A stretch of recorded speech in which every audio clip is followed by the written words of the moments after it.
Total जो पूरा Apple का सप्लाई चेन है उसमें कम से कम 3 मिलियन से ज़्यादा लोग इन्वॉल्व होते हैं और उसके साथ 50 से ज़्यादा कंट्रीज इन्वॉल्व होती हैं, तब एक आईफोन बनता है। Source all US iPhones from India in a pivot away from China.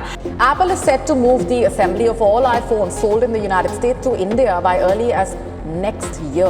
Now, this move comes amid ongoing US-China trade tensions under Donald Trump's administration. IPhone को बनने में कितने पार्ट्स और कहाँ से आते हैं, इसमें देखिए डिज़ाइन और इंजीनियरिंग जो है आईफोन की, ये जो है वो यूएस में होती है। बाकी आप देखिए कि जो आईफोन का डिस्प्ले है वो साउथ कोरिया से आ रहा है, सैमसंग से आ रहा है।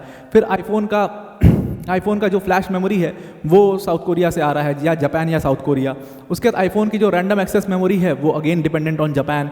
फिर उसके बाद जो गोरिल्ला ग्लास है जो ऊपर लगता है वो अगेन इधर वो जापान से आएगा या वो साउथ कोरिया से आएगा। फिर जो चिप है वो अगेन, ये तो मैंने आपको ऑलरेडी अपनी चिप वॉरफेयर वाली वीडियो में बताया था कि TSMC नाम की एक ताइवान की कंपनी है, उसके थ्रू ये पहुंचता है। और ये पूरा चिप बनाने का प्रोसेस क्या, वो भी मैं ऑलरेडी आपको कवर करके बता चुका हूँ माइक्रोचिप वॉर वाली वीडियो में। फिर बैटरी जो है वो चाइना से आती है या फिर साउथ कोरिया से आती है। उसके बाद जो कैमरा है वो जापान के ऊपर बेस्ड है। और उसके बाद ये सब जो है थोड़ी छोटी सेलुलर नेटवर्किंग चिप्स हो गई, ऑडियो चिप्स हो गई, ये सब यूएस खुद बना लेता है। बाकी फिर आप नीचे जाएंगे, कंपास से लेकर के वाईफाई मॉड्यूल से लेकर के ये सब कहाँ से आ रहा है, ये सब जापान या साउथ कोरिया बेस्ड है। नमस्कार दोस्तों, तो फाइनली एप्पल ने डिसाइड कर लिया है कि आईफोन्स की जो मैन्युफैक्चरिंग है, आईफोन्स का मैन्युफैक्चरिंग का जो सबसे इंपॉर्टेंट हिस्सा है that is assembly of iPhones, वो अब चाइना के बजाय भारत में करने का फैसला कर लिया। हालांकि एप्पल ने अभी इस चीज़ के ऊपर कोई क्लैरिटी नहीं दी है या कोई डेट ऐसा फिक्स नहीं दिया है कि इस दिन हम पूरी अपनी असेंबली लाइन को शिफ्ट कर देंगे, और ये रातों रात होने वाला काम भी नहीं है। जब आप इस पूरे वीडियो को देख लोगे तो आपको इसके ऊपर ज़्यादा क्लैरिटी मिल जाएगी कि रातों रात कैसे हो सकता है, नहीं हो सकता। तो एप्पल ने फाइनली ये डिसीजन तो ले लिया, इस चीज़ के ऊपर क्लैरिटी दे दी है कि भारत में सारी असेंबली लाइन जानी है, most of the assembly lines जानी है, वो तय है। अभी फिलहाल क्या है कि ऐसा नहीं कि भारत में असेंबली नहीं होती, आईफोन्स की होती है भारत में असेंबली, लेकिन जो रेशियो है उसका बहुत कम है, 4:1 का रेशियो है। और ज़्यादातर जो आईफोन्स बन करके आपके पास पहुँचते हैं, आप भी आईफोन चलाते हो, बहुत लोग आईफोन चलाते हैं आज की डेट में, वो ज़्यादातर चाइना से बन करके आते हैं। 4:1 का रेशियो, अगर 4 आईफोन चाइना में बन रहे हैं, असेंबली हो रही है उसकी, तो 1 आईफोन सिर्फ भारत में बन रहे हैं। तो अगर ये भारत में पूरी तरीके से शिफ्ट हो जाएगा तो भारत के लिए बहुत अच्छी खबर होगी, क्योंकि इनकी असेंबली लाइंस में है बहुत सारे वर्कर्स जो हैं वो काम करते हैं, और इससे आपको इकोनॉमी के ऊपर भी बहुत बड़ा इम्पैक्ट, आईफोन की जो अभी पूरा मैं प्रोसेस आपको दिखाऊंगा उससे आपको पता लगेगा कि आईफोन से बहुत सारे इंसेंटिव्स जो हैं वो लिंक्ड हैं, और इससे बहुत सारा फायदा भारत को भी, भारत की अर्थव्यवस्था को भी होगा। अब वीडियो में आगे जाने से पहले एक छोटी सी अनाउंसमेंट है अनअकैडमी टीम की तरफ से कि अनअकैडमी का बिगेस्ट एवर इवेंट यानी कि यूपीएससी मंजिल इवेंट जो है वो 2 दिन बाद यानी कि 27 अप्रैल को ये इवेंट किया जाएगा। और इस इवेंट में आपको ज़रूर से ज़रूर लाइव जुड़ना है। 12 बजे ये इवेंट जो है वो स्टार्ट लाइव किया जाएगा। बस आप जाइए, अगर आपको इस इवेंट में लाइव जुड़ना है हमारे साथ तो यूपीएससी अनस्टॉपेबल्स बाय अनअकैडमी चैनल पर क्लिक करिएगा। वहाँ पर जब आप जाएंगे तो आपको जस्ट होम पेज पर ये एक इवेंट बना हुआ दिख जाएगा, इसमें नोटिफाई मी पर आप क्लिक कर दीजिए। जैसे ही इवेंट स्टार्ट होगा आपको नोटिफिकेशन आ जाएगा। इस इवेंट में आपके फेवरेट एजुकेटर्स होंगे और प्लस कई सारे बड़े बड़े जो सेलिब्रिटीज़ हैं वो इस इवेंट में आने वाले हैं। ज़रूर से ज़रूर आप इस इवेंट को ज्वाइन करिएगा, हमारे साथ लाइव आइएगा। अब आते हैं अपने टॉपिक के ऊपर वापस। तो फाइनली एप्पल ने ये डिसीजन ले लिया है कि भाई हम अपनी सप्लाई लाइन का एक बहुत इंपॉर्टेंट हिस्सा जो कि हुआ करता था कभी चाइना, उसको अब नज़रअंदाज करेंगे सर, और हम अपनी असेंबली लाइन को लेकर के आएंगे भारत के अंदर। और भारत में जब ये असेंबली लाइन धीरे धीरे सेटअप होनी शुरू होगी तो हम पूरी तरीके से इसको भारत में शिफ्ट करने का प्लान कर रहे हैं। अब अगर बात करें कि कितना आईफोन बनता है तो लगभग एप्पल कंपनी 200 मिलियन आईफोन्स जो है वो हर साल बेचती है, और 200 मिलियन अगर बेच रही तो आप समझिए कितने बन रहे होंगे। तो आईफोन का जो सबसे इंपॉर्टेंट हिस्सा है दैट इज़ योर असेंबली। क्यों असेंबली बहुत इंपॉर्टेंट हिस्सा है आईफोन का, वो मैं आपको समझाता हूँ, और वो इतना मुश्किल क्यों है वो भी अभी आपको इस वीडियो में समझ में आ जाएगा। तो एप्पल ने डिसीजन एक्चुअल में क्यों लिया है, सबसे पहले इंपॉर्टेंट चीज़ समझनी है कि पूरा टैरिफ वॉरफेयर जो चल रहा है चाइना के साथ, उसके तहत देखा जा रहा है कि हो सकता है इस वजह से ये डिसीजन लिया गया। हालांकि ये टैरिफ वॉरफेयर का कोई बहुत बड़ा इम्पैक्ट नहीं है। अगर आप देखो तो एप्पल जो है वो अब बहुत ज़्यादा चाइना के ऊपर डिपेंड भी नहीं होना चाह रहा, क्योंकि चाइना जो है जो उसने इलॉन मस्क के टेस्ला के साथ कर दिया, हो सकता है वो एप्पल के साथ भी हो जाए। इलॉन मस्क की टेस्ला को पूरा पहले इंसेंटिव दिया, उसके पूरे प्रोसेस को समझा, सपोर्ट दिया चाइना में, और उसके बाद फिर पैरेलली BYD खड़ी हो गई, यानी कि बिल्ड योर ड्रीम, जो कि एक चाइनीज़ कंपनी थी, उसको गवर्नमेंट ने सपोर्ट किया और वो कंपनी पैरेलल खड़ी हो गई। आज वो कंपनी इतनी बड़ी हो गई है कि वो टेस्ला को मात देना शुरू कर चुकी है पूरे चाइना के अंदर, और अब चाइना को इलॉन मस्क की और ज़रूरत नहीं है। वैसा ही गेम कहीं एप्पल के साथ भी ना हो जाए, इस डर से चाइना के ऊपर एक जो ट्रस्ट होता है, एक जो यकीन वाला फैक्टर है, वो थोड़ा कम होता है, वो थोड़ा डगमगाता है कंपनियों का। इस वजह से जो एप्पल ने अपने पैर पीछे खींचने शुरू कर दिए थे। एप्पल ने 2017 में ही बोल दिया था कि हम भारत में अब असेंबली लाइन के लिए एक ऑल्टरनेटिव देख रहे हैं, वहाँ पर मतलब लेबर इंटेंसिव कंट्री है, तो वहाँ पर लेबर मिलना आसान होगा, तो हम वहाँ पर असेंबली लाइन अपनी खोल रहे हैं। लेकिन इंपॉर्टेंटली हमें यह समझना है कि एप्पल के मतलब गली का हड्डी कैसे बन गया चाइना। इतना बड़ा एप्पल का गले का हड्डी बन गया कि ना उससे निगला जा रहा है और ना उससे उगला जा रहा है। एक्चुअल में अगर आप देखोगे चाइना की पोजीशन पूरा एप्पल में, तो एप्पल के मैन्युफैक्चरिंग प्रोसेस में सबसे इंपॉर्टेंट चीज़ होती है आईफोन का असेंबलिंग। और अगर किसी कंट्री ने आईफोन के असेंबलिंग को मतलब साथ दिया है तो समझ लो उसका पूरा दबदबा है उस चीज़ पर, और यही काम करता है चाइना। एक्चुअल में आईफोन बनने में बहुत सारे कोई भी स्मार्टफोन बनने में बहुत सारी चीज़ें लगती हैं, लेकिन मोस्ट ऑफ द कंट्रीज़ क्या है, मोस्ट ऑफ द कंपनीज जो सैमसंग टाइप की, वो ज़्यादातर जो उसके अंदर डिवाइसेस लगते हैं वो खुद ही बनाती हैं। लेकिन एप्पल के साथ ऐसा नहीं है। अगर आप डिज़ाइन और इंजीनियरिंग छोड़ दो आईफोन की, बाकी A to Z जितनी चीज़ देखो, बाकी जो उसका बैक पैनल बन रहा है, जो उसमें सर्किट लग रहा है, जो उसमें चिप्स लग रही हैं, जो उसमें मतलब पूरी तरीके से एक एक चीज़, बैटरी तक सब कुछ, एक एक चीज़, वाईफाई एंटीना, जो कुछ भी उसके अंदर लग रहा है सब बाहर की कंट्री से मंगवाया जाता है। इसीलिए आईफोन की असेंबलिंग एक बहुत ही टीडियस टास्क हो जाता है, क्योंकि इतने सारे छोटे छोटे पार्ट्स होते हैं, उन सबको असेंबल करना और स्किलफुली असेंबल करना, ये एक बहुत बड़ा अपने आप में चैलेंज हो जाता है। और इसीलिए चाइना यहाँ पर एंटर करता है। देखो हुआ क्या एप्पल के साथ, एप्पल पहले ये सब कुछ जो है वो यूएस में ही करता था, लेकिन हुआ क्या कि यूएस में लेबर कॉस्ट बहुत ज़्यादा है, और इसलिए एप्पल को फील होना शुरू हो गया कि लेबर कॉस्ट को मतलब कम करना पड़ेगा, मैन्युफैक्चरिंग कॉस्ट को कम करना पड़ेगा, और तब वहाँ पर चाइना की एंट्री होती है। मतलब चाइना भी ऐसा नहीं कि शुरू से ही बहुत मतलब तेज़ी से इसने घुस लिया। एप्पल ने पूरी तरीके से चाइना को ये सब चीज़ें सिखाई हैं, हेल्प करी हैं उनको उनके प्लांट सेटअप करने में, और ये सारा स्किल मतलब ट्रेनिंग से लेकर के सब कुछ एप्पल ने वहाँ पर दिया, तब जाकर के चाइना इतने सालों में एक पूरा मतलब इस पूरे सप्लाई चेन का किंग बन पाया है। साल 2000 से ही वो एप्पल के साथ या इस पूरे मतलब जो मैन्युफैक्चरिंग और सप्लाई चेन का पूरा हिस्सा है उसमें वो असेंबली वगैरह में घुस चुके थे। एप्पल के साथ 2007 में वो घुसे, और उसके बाद से लगातार उन्होंने एप्पल को जो उसने डिमांड किया है वो डिलीवर किया है, और इसी वजह से चाइना उनके लिए बहुत इंपॉर्टेंट हो जाता है। अब चाइना जो है वो मोस्ट ऑफ द कंपोनेंट जो है आईफोन के उनको सप्लाई तो करता ही है, लेकिन उसके साथ जो लेबर है वो भी उसके साथ देता है, और इसीलिए चाइना बिल्कुल स्टैंड आउट हो जाता है बाकी कंट्रीज के मुकाबले।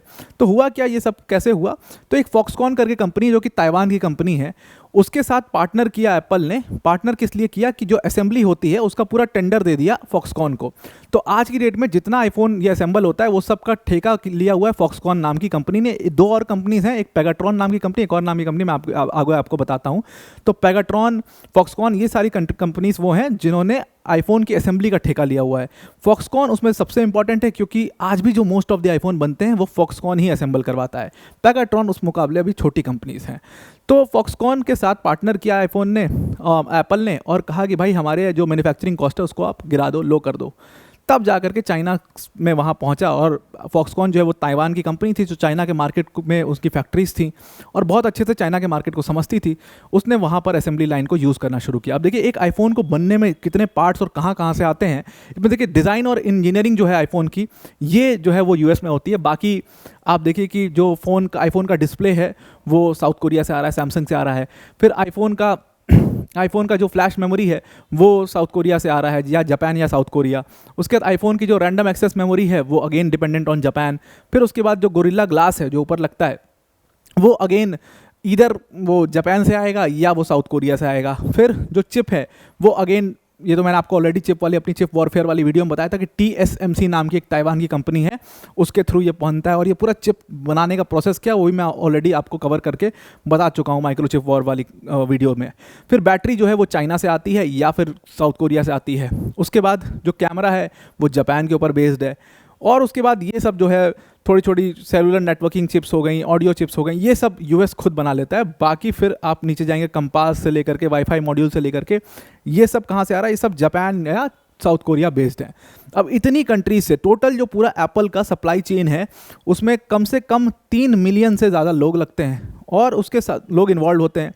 और उसके साथ 50 से ज़्यादा कंट्रीज़ इन्वॉल्व होती हैं, तब एक आईफोन बनता है। इतने सारे प्रोडक्ट्स, उसके इतने सारे छोटे छोटे प्रोडक्ट्स जो हैं उनको असेंबल करना होता है, इसीलिए असेंबलिंग एक बहुत बड़ा, बहुत मेजर, बहुत टीडियस टास्क हो जाता है। और यहीं पर एंट्री होती है फॉक्सकॉन की। तो फॉक्सकॉन कहा जाता है कि one of the largest iPhone manufacturers है, और इसकी जो मोस्ट ऑफ द फॉक्सकॉन की सबसे खास बात है कि इसकी ज़बरदस्त असेंबली लाइन। देखिए, असेंबली लाइन होना अपने आप में बहुत बड़ी चीज़ होती है। हर चीज़ के लिए एक ऑटोमेटेड सिस्टम, हर चीज़ के लिए एक ऑटोमेटेड मशीन, क्योंकि हाथ से तो आप ये सब असेंबल कर नहीं पाओगे। हर चीज़ के लिए एक ऑटोमेटेड सिस्टम और मशीन है उनके पास। कहा जाता है कि फॉक्सकॉन की एक फैक्ट्री में लगभग 2 लाख से ज़्यादा एम्प्लॉयज़ काम कर सकते हैं। इतनी बड़ी बड़ी फैक्ट्रीज और असेंबली लाइन्स उनकी होती है। और फॉक्सकॉन हर दिन लगभग 50,000 आईफोन के बैक प्लेट्स बनाता है। इतनी बड़ी कैपेबिलिटी है फॉक्सकॉन के पास। अब आप कहोगे तो ये फॉक्सकॉन तो ताइवान की कंपनी है, फिर इसका चाइना से क्या लेना देना, और चाइना इतना इंपॉर्टेंट क्यों है? ये देखिए, फॉक्सकॉन जो है तो ताइवान की company, it is based in Taiwan, but it is a multinational company. और ज़्यादातर फॉक्सकॉन के जो मतलब फैक्ट्रीज़ हैं वो चाइना के अंदर बेस्ड हैं। क्यों? क्योंकि चाइना में एक तो लेबर मिलना आसान है, लॉस ढीले हैं, और गवर्नमेंट थोड़ा सा कंपनीज़ को इंसेंटिव वहाँ पर देती है, क्योंकि अर्थव्यवस्था भी बड़ी है तो गवर्नमेंट जो है इंसेंटिव भी देती है। इसलिए फॉक्सकॉन जैसी बहुत सारी कंपनीज़ जो हैं वो बड़े खुल करके चाइना में काम करती हैं। और वहाँ पर सबसे आसान बात है, लेबर मिलना बहुत आसान है। हर जगह पर आपको एक चैलेंज, एक बहुत फिक्स चैलेंज मिलेगा, कहीं भी आप चले जाओ, लेबर बहुत मुश्किल होता है मिलना।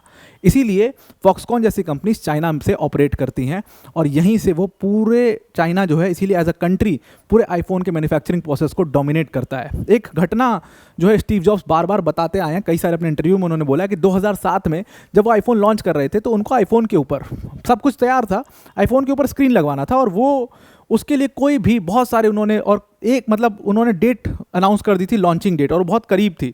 तो कई सारी अमेरिकन कंपनीज के पास गए और सबने कह दिया भाई ये इम्पॉसिबल है, नहीं हो सकता इतनी जल्दी, समय लगेगा इसमें।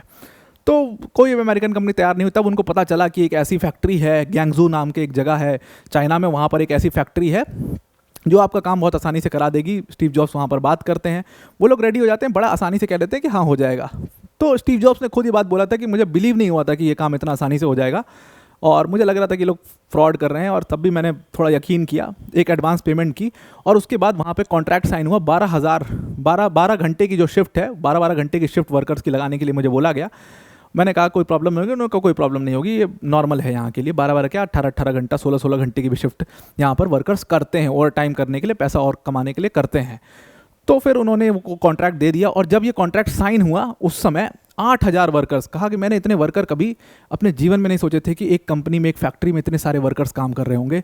8,000 वर्कर्स को विद इन डेज जुटा लिया जाता है। कहा हमें अगर यूएस में इतनी हायरिंग करनी होती तो शायद महीनों लग जाते सिर्फ हायरिंग में। चाइना में with in days skilled labour, 8,000 skilled labour को यूं चुटकी बजा करके जुटा लिया जाता है, और उसके बाद उनको एक चाय बिस्किट, वो सब सो रहे थे, उनको एक चाय बिस्किट जो है वो पिलाई जाती है, और 12-12 आवर्स की जो शिफ्ट है उनसे करवाई जाती है, और 10-10 हज़ार आईफोन्स जो हैं वो पर डे प्रोड्यूस कर रहे थे, और इससे उनका जो टारगेट था वो रीच हो गया। और तब से उनका जो भरोसा है वो चाइना के ऊपर आ गया, चाइना के वर्क फोर्स पर आ गया, और तभी से एप्पल ने धीरे धीरे अपना पूरा असेंबली लाइन जो है वो चाइना में शिफ्ट कर दिया। इसको सस्ता भी पड़ा, पर से काम भी जल्दी हो रहा है, प्रोडक्शन भी ज़्यादा हो रहा है। इसी के वजह से ज़ैंगजू जो है, ज़ैंगजू नाम है इसका, वो आज भी वर्ल्ड का लार्जेस्ट आईफोन मैन्युफैक्चरिंग एरिया है। 90 से ज़्यादा असेंबली लाइन्स हैं वहाँ पर, और कहा जाता है हर दिन 5 लाख से ज़्यादा आईफोन्स बनते हैं वहाँ पर। मतलब लगा लो आपकी 350 आईफोन हर मिनट ज़ैंगजू नाम की ये जो जगह है ये बनाती है। अब यहाँ पर इसको, इस पूरे सप्लाई लाइन को, इसको कॉम्पीट करने के लिए भारत खड़ा हुआ है। तो मैंने जैसा कि आपको बताया कि साल 2017 में भारत में एप्पल ने कह दिया था कि हम भारत के अंदर अपनी असेंबली लाइन को सेटअप करेंगे। फॉक्सकॉन ने 2 प्लांट डाले, एक डाला तमिलनाडु के अंदर, हालांकि वो बहुत मतलब बिगेस्ट प्लांट है, और उसके बाद दूसरा कर्नाटक के अंदर उन्होंने डाला।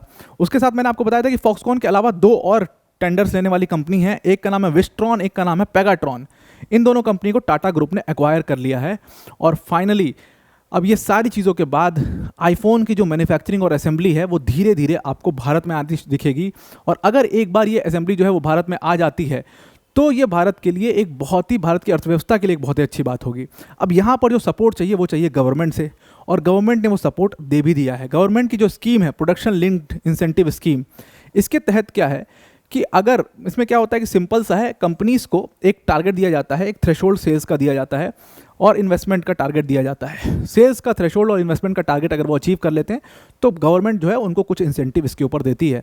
और साल 2022-23 में $1 बिलियन और 24-25 में फिर $1 बिलियन ऑलरेडी भारत की जो गवर्नमेंट है वो पे कर चुकी है कुछ फर्म्स को जो कि स्मार्टफोन से ही रिलेटेड थी। तो अगर यहाँ पर एप्पल आता है तो सेम जैसे चाइना की गवर्नमेंट ने इंसेंटिव प्रोवाइड किया, वैसे ही यहाँ पर इंसेंटिव जो है वो भारत की गवर्नमेंट ही प्रोवाइड करेगी। और बहुत जल्दी जो हम चाइना का पूरा सप्लाई चेन के ऊपर जो दबदबा है उसको ओवरकम कर लेंगे, उसको ओवरटेक कर सकते हैं। तो ये भारत के पॉइंट ऑफ व्यू से बहुत अच्छी खबर आई हो। आपको पूरा ये आर्टिकल समझ में आ गया होगा। वीडियो को एंड करने से पहले अनअकैडमी टीम की तरफ से बड़ी अनाउंसमेंट है कि अनअकैडमी का जो मंजिल इवेंट है वो लाइव होगा 2 दिन बाद, यानी कि 27 अप्रैल को। और इस पर आप नोटिफाई मी पर क्लिक करिएगा और आप इस इवेंट को ज्वाइन कर सकते हैं लाइव हमारे साथ। 12 बजे इवेंट शुरू होगा। आपके बहुत बड़े बड़े सेलिब्रिटीज इस इवेंट में आ रहे हैं और आपके फेवरेट एजुकेटर्स इस इवेंट में मौजूद होंगे। बहुत सारे टॉपर्स अपनी स्ट्रैटेजी के साथ भी इस इवेंट में आएंगे। उनको आपको सुनने के लिए काफ़ी ज़्यादा उनसे उम्मीदें हैं। आप काफ़ी उनको सुनिएगा और उस स्ट्रैटेजीज़ को अपनी लाइफ में भी इंप्लीमेंट करिएगा। तो आपको पूरा आर्टिकल समझ में आ गया होगा। आज के लिए इतना ही। Thank you and have a nice day.